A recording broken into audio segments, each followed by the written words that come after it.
السلام علیکم به کارکنان وسال حق. سلام بر برادران عزیزم. سلام به جناب آقای انصاری.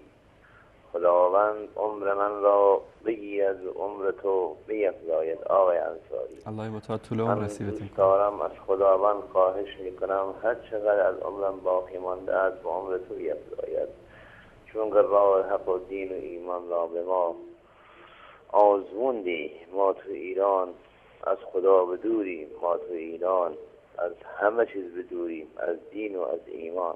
خدایا تو را به راه راست آقای انصاری هدایت کند. قربون تو من برم آقای انصاری. از کلمات زیبایت بهره میبریم، از دل گفته هایت ثمر میبریم آقای انصاری. آقای انصاری به خدا قسم دل و جان و تنمان همش برای تو میتابد. خداوند کارکنان این وسال حق تا آخر عمرشون به راه راست هدایت که شدی بیشتر هدایتون کند. قربونت شما من برم عزیزان من، هدایتون بشم الهی.